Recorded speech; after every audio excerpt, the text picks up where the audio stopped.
नमस्कार दोस्तों, आपका स्वागत है सिंपल एजुकेशन में। मैं हूं राजेंद्र कुमार। दोस्तों, आज की इस वीडियो में हम लोग बात करने वाले हैं कक्षा 7 की सामाजिक विज्ञान की पाठ्य पुस्तक हमारे अतीत के दूसरे अध्याय नए राजा और उनके राज्य के बारे में। दोस्तों, ये महत्वपूर्ण अध्याय है जिसमें हम इतिहास से संबंधित कुछ महत्वपूर्ण जानकारियां हासिल करेंगे। लेकिन वीडियो को शुरू करने से पहले मैं आप लोगों से अनुरोध करना चाहता हूं कि यदि आपने अब तक मेरे चैनल को सब्सक्राइब नहीं किया है तो सबसे पहले आप मेरे चैनल को सब्सक्राइब करें और साथ ही बेल आइकन को प्रेस करें ताकि मेरी वीडियोस आपको सबसे पहले मिलती रहें। तो चलिए दोस्तों, बिना वक्त जाया किए हम लोग शुरू करते हैं अपना अध्ययन नए राजा और उनके राज्य के बारे में। दोस्तों, हम अपने अध्ययन की शुरुआत करेंगे इस अध्याय के पाठ के नाम से। इस अध्याय में और इसके नाम में जो नए राजा शब्द का प्रयोग किया गया है उसका क्या मतलब है, क्योंकि राजा तो राजा होता है, उसमें नया क्या और पुराना क्या। लेकिन यदि यहाँ नए राजा शब्द का प्रयोग किया गया है तो इसका क्या मतलब होना चाहिए या इसका क्या मतलब निकलता है, यह जानना सबसे महत्वपूर्ण है अभी प्रारंभिक अवस्था में हमारे लिए। दोस्तों, यदि हम प्राचीन भारतीय समाज के ऊपर दृष्टिपात करें, देखें उसको, तो हम पाते हैं कि सामाजिक रूप से भारत का समाज 4 वर्णों में बटा हुआ था: ब्राह्मण, क्षत्रिय, वैश्य और शूद्र।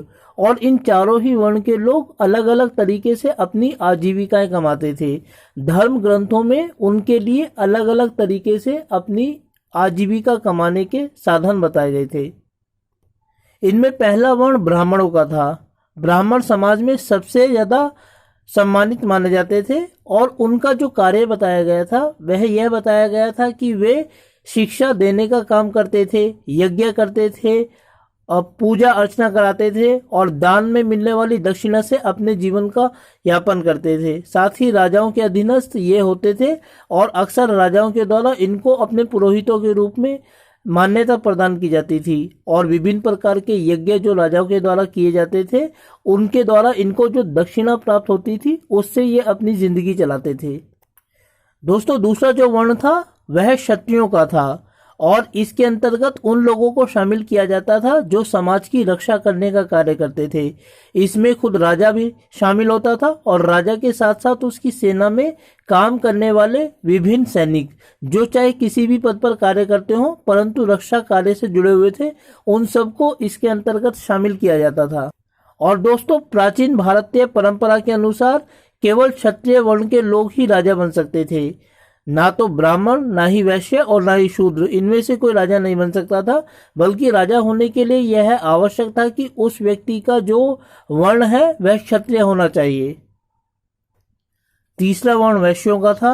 वैश्य वे लोग थे जो कृषि कार्य करते थे और व्यापार करते थे, कारीगरी करते थे, शिल्प उत्पादन करते थे और मुख्य रूप से राजा को जो कर प्रदान किया जाता था, कर अदा किया जाता था, वह मुख्य रूप से इस वैश्य वर्ण के द्वारा ही प्रदान किया जाता था। आमतौर पर भारतीय ग्रंथों के अनुसार राजा को जो कर अदा किया जाता था उसकी मात्रा कुल उत्पादन की 1/6 हिस्सा हुआ करता था और इसे भाग कहा जाता था।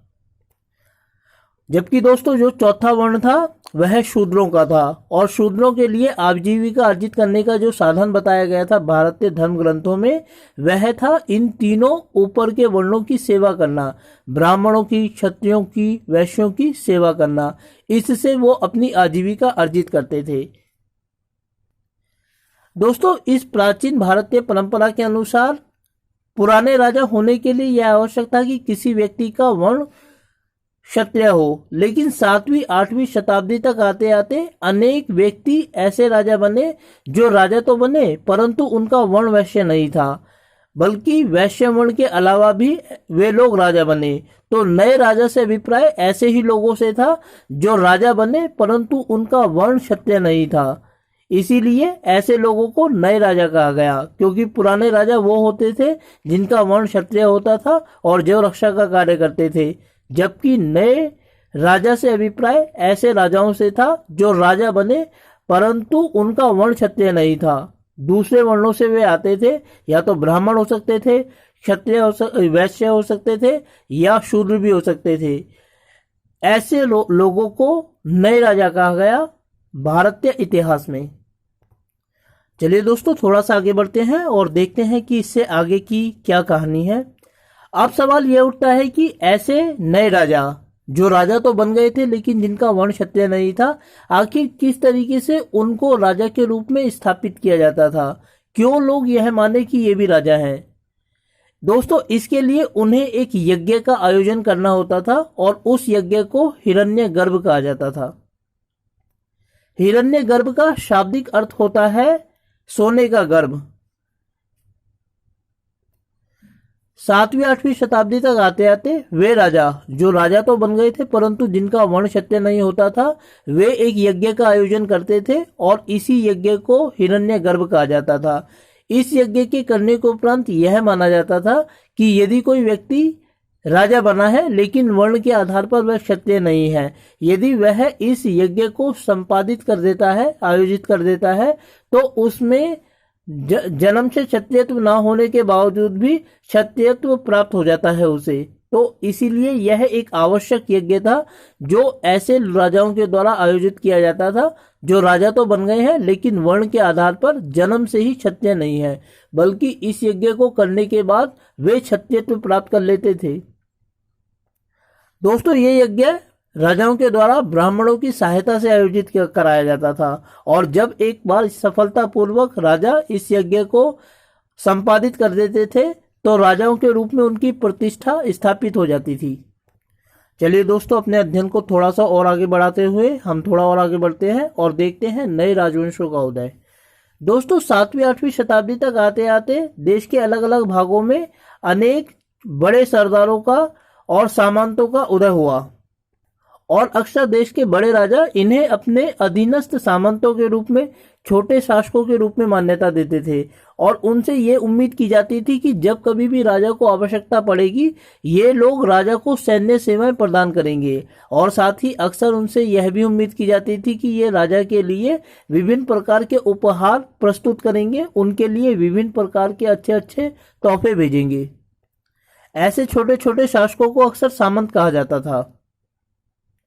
लेकिन दोस्तों, अक्सर ये होता था कि ये छोटे छोटे सामंत जिन्हें राजा की ओर से शासन करने के लिए नियुक्त किया जाता था, अक्सर कई बार ये ज्यादा संसाधन और ताकत हासिल करने के बाद बड़ी बड़ी उपाधियां धारण कर लेते थे, जैसे महासामंत, महामंडलेश्वर आदि।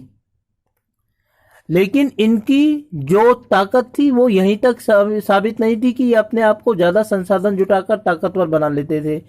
कई बार ऐसा भी होता था कि ये लोग ज्यादा ताकत जुटाकर, ज्यादा संसाधन जुटाकर राजा की सत्ता को मानने से इनकार कर देते थे और स्वयं अपनी स्वतंत्र सत्ता स्थापित करके अपने आप को राजा बना लेते थे और उसी प्रकार शासन करना आरंभ कर देते थे जैसे इनके स्वामी शासक राजा शासन किया करते थे।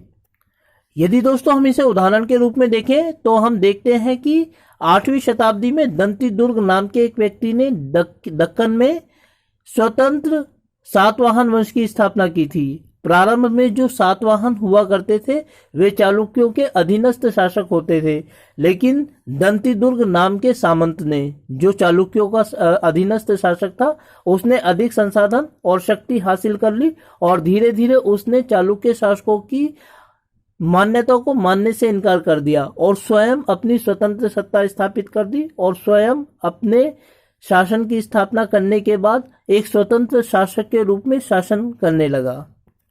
दोस्तों, दंती दुर्ग अकेला ऐसा शासक नहीं था जिसने इस तरह की रणनीति का इस्तेमाल करके अपने आप को स्वतंत्र शासक के रूप में तब्दील कर लिया, बल्कि 7वीं 8वीं शताब्दी में देश के अलग अलग भागों में अलग अलग शासकों ने ऐसा ही किया।